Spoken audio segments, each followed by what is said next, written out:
snapshot of what the Mashujaas of Kirinyaga have been able to do in the last 4 years since we were elected towards the achievement of the Big Four agenda. In order to attain food security and nutrition goal, we have been supporting our farmers to increase productivity through diversification of agricultural activities.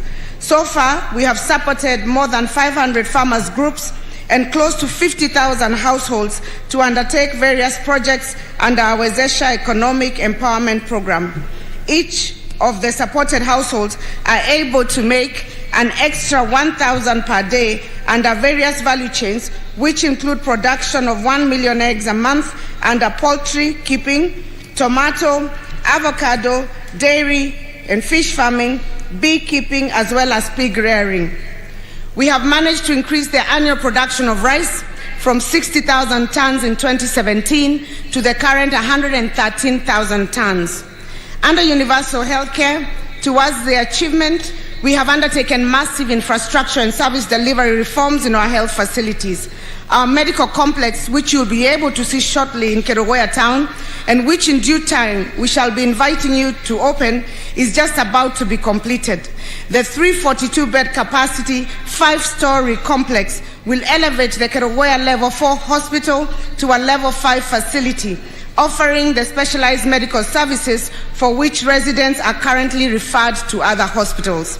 The ultra-modern hospital, which has an ICU, HDU, an oncology center, and a burns unit, among others, state-of-the-art amenities, will be the first one in the region to match the standards of some of the country's most reputable private hospitals. We are also upgrading Kimbimbi and Kirinyaga hospitals from Level 3 to Level 4. This is in addition to the 19 dispensaries we are completing and equipping in order to boost provision of primary health care at the grassroots. Your Excellency, we are celebrating this day at a time where our country and the whole world is grappling with COVID-19 pandemic. We are grateful to you for the support you have received from your government towards acceleration of mass vaccination among our residents. Through your help, we have so far vaccinated over 105,000 people against COVID-19 in Kirinyaga County. Your Excellency, in order to provide a conducive environment for our traders, most who deal in fresh produce, we have so far constructed 15 modern markets in various towns. We have also constructed about 25,000 square meters of cabro car parks and pavements in our major towns, and we are currently undertaking 30,000 square meters of cabro paving in Wanguru town. Kirinyaga County produces around 62,000 tons of tomatoes each year, a lot of which goes to waste. We're in the final stages of getting a clearance for a tomato processing plant. We are also constructing an avocado packhouse and supplying our dairy farmers with milk processing equipment. Towards manufacturing, we recently repossessed 254 acres which had been illegally acquired. This land is strategically located in Sagana, in close proximity to the railway line and Keno-Marua Highway. We have just completed the plans and designs to establish an industrial park on the land. Through collaboration between our county government and the Ministry of Transport, Infrastructure, Housing and Urban Development and Public Works in your government, plans to construct about 100 affordable housing units in Kirinyaga town are an advanced stage. Your Excellency, allow me to appreciate the tremendous work you have done in our county and the region, and indeed the whole country, when it comes to development. The impact will not only be felt by the current generation, but the legacy will live on for generations to come. I recall when you visited Mwea last year, Your Excellency, this stadium was just a muddy field, and that required us to wear gumboots in order to walk in. True to your promise that day, the transformation that the stadium has undergone is magnanimous, to say the least.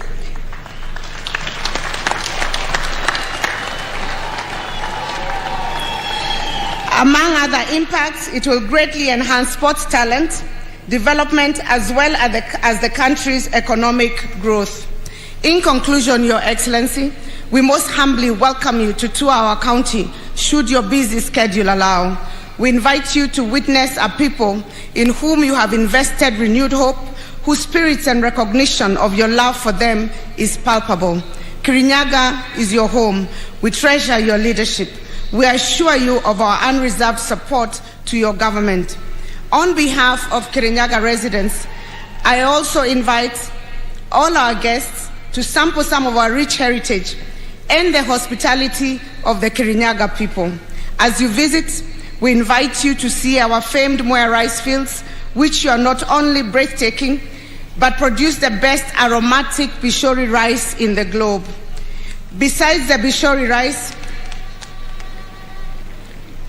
we also produce some of the best world-rated tea and coffee. And as a way of promoting our farmers, I invite you to buy a kilo or two of these products before leaving the county.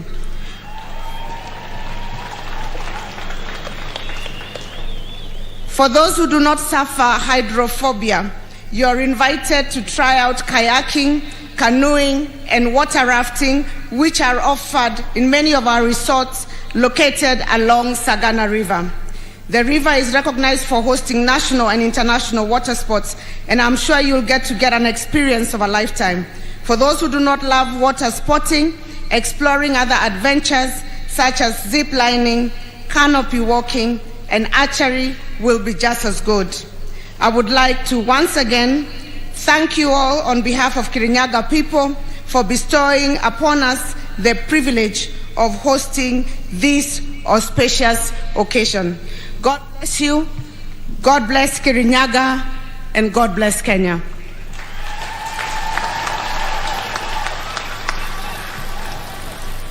Before I sit down, Your Excellency, allow me to recognize just the presence of my colleagues who are here by just mentioning their names.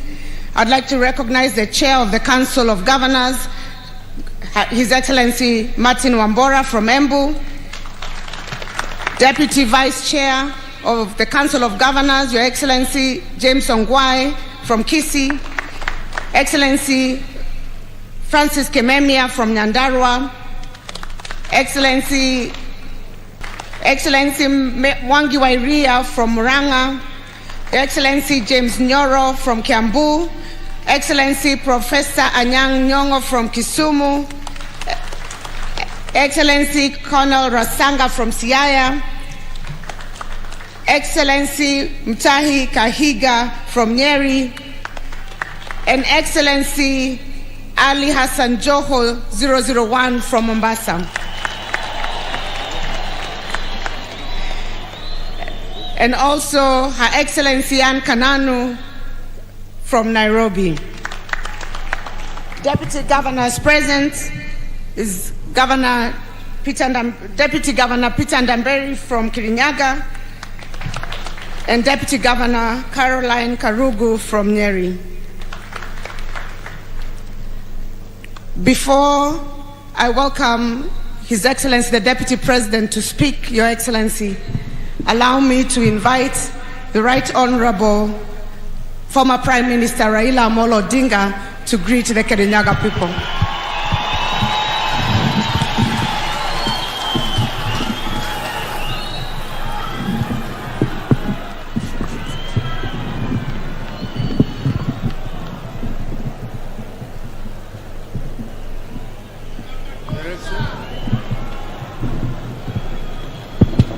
Your Excellency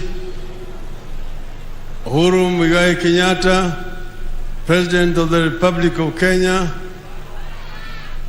Your Excellency Mama Margaret Kenyatta, Your Excellency President Lazarus Chakwera, President of the Republic of Malawi, Your Excellency the Deputy President,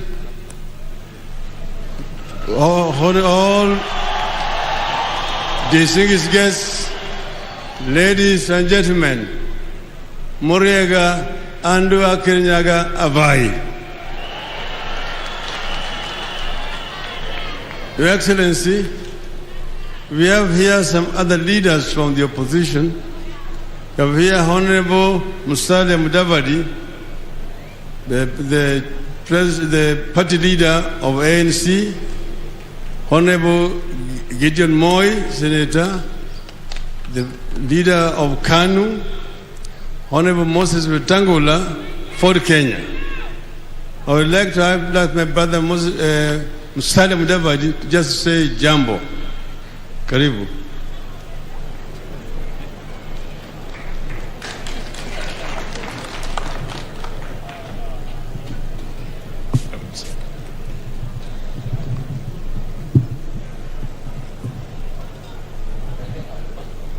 Your Excellency, the President of the Republic of Kenya, Honorable Uhuru Muigai Kenyatta,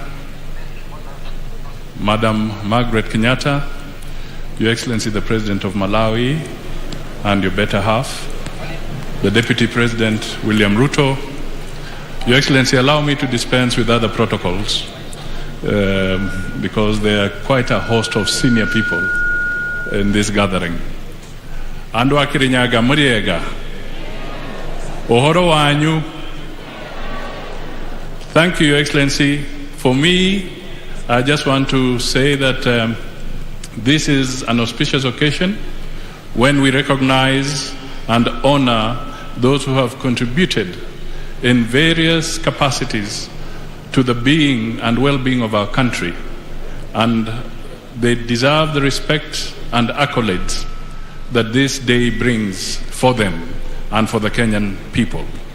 I also want to take this opportunity to acknowledge that there is tremendous development in our country, and it would be important that this foundation is built on for the future as we move forward. I also want to call on peace and tolerance during this particular period so that we can work together as a nation and as a people, respecting the boundaries that the Constitution provides so that we respect everybody in our country. That is how cohesion will be built, and that is how Kenya will be built. Lastly, let me also convey an apology from Honorable Kalonzo Musyoka, who is out of the country and he would have liked to be here with us. But I know in spirit he's perhaps even watching what is going on here. I will end there and say, let us build Kenya, tuweke Kenya mbele, Kenya iwe kwanza. Asanteni sana na Mungu awabariki.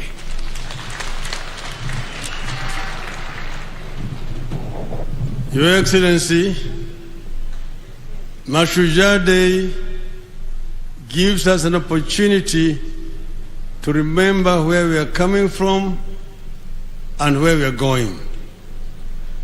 It used to be called Kenyatta Day, but during the new constitution it was converted to Mashujaa Day to celebrate all the heroes who have contributed in one way or the other for the betterment of life of our country. Today we remember heroes like Wayaki Wahinga, who was buried alive by the colonialists. We remember people like Hari Dhuku, who was banished by the colonialists and detained in Kismayu. We also remember those Mau generals, Your Excellency. People like General Madenge, Kang'ethe, Kimathi, Kasam Jogu, Mware Mariama, na Baimungu, just to say a few, were not madmen to take up arms and go into the bush to fight the mighty British army. They were truly Kenyan patriots. Neither were the Kapenguria Six, led by Jomo Kenyatta, Fred Kubai, Kungu Karumba, Bilal Kagia, Paul Ngei, Achengo Neko. These were true Kenyan heroes of that time. Your Excellency, I recently visited Maito Mukami Kimathi, and she's sending her greetings to this audience today. And she says she's unable to come and join in this celebration because she's ailing. Some of the wounds inflicted during her detention in those days in Kamiti, where she was also a guest together with Mama Ngina Kenyatta. Not many people know that Mama Ngina Kenyatta was also a political detainee in those days. So we celebrate these people. Your Excellency, this region of our country contributed immensely to the struggle for independence of our country. When the state of emergency was declared, people from this area had to carry passbooks to move around and get movement permits. Your Excellency, I'm carrying here a passbook that is called Kikuyu Embu Meru Passbook. And it reads that this gentleman, his registration number was 1621, Simon Warorwa, son of Ngugi, tribe Kikuyu, district Fort Hall, location Gatanga, chief Ndungu, and sublocation Rugeda, and occupation clerk. It says permit to move from one place to the other. This is what inspired the people to rise up against the colonial regime because of the humiliation. Your Excellency, we celebrate heroes like Bishop Gitari from this region, Ngugi wa Thiong'o, Mishere Mugo, Wangari Maathai, Ken Matiba, Charles Rubia, Reverend Timothy Njoya. We have here, Your Excellency, two ladies. One, the first woman to become a Chief Justice, Madam Martha Kiomkome. She is a hero and how right she was in trenches with us during the second liberation. You have also here Madam Martha Karua, another hero. And then we have one of the first governors, women governors, Madam Anne Waiguru, governor of this great country of Kirinyaga. But Your Excellency, we have also other heroes in the field of music like Joseph Kamaru, the late, John de Matthew, Gatorora de Samido, who are also great heroes from this region. Finally, Your Excellency, my hero, the former president, your predecessor, Mwai Kibaki. Mwai Kibaki must be celebrated as a hero in this country. When I said Kibaki Tosha, they said no Luo, they said Raila is finished politically. No Luo can vote for a Kikuyu because of what happened to Tom Mboya and Jaramogi. I went and told the Luos that there has never been a war between Kikuyus and Luos. That Kikuyus and Luos have been partners in the struggle for independence of this country. That Jaramogi, who said that Kenyatta must be the leader of this country. And Kibaki was a son of Jaramogi, who took him from Makerere and brought him to Kenya and made him the chief of executive officer of KANU. Your Excellency, the Luos voted to make Kibaki 98.5%, showing that this tribalism thing is very skin thin. But then, Your Excellency, Honorable Kibaki got an accident and could not campaign. You campaigned for Mwai Kibaki. We saw him on a wheelchair in Nairobi. We came with him from Githurai, through Thika, through Kenol, through Muranga, Kirinyaga, Kerugoya, Karatina, mpaka Udhaya. Everywhere, the people were saying, Raila, Mutongoria, Jamba.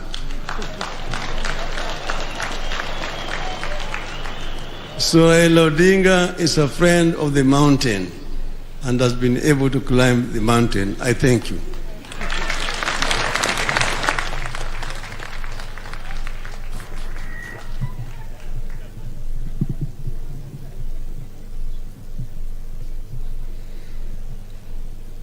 Sincere apologies. I did not recognize in my protocol, and I'd like to recognize the presence of the Chief Justice of the Republic of Kenya, Her Ladyship Martha Koome,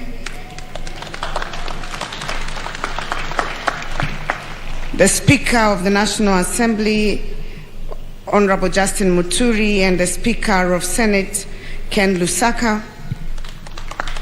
Allow me to also recognize it is now my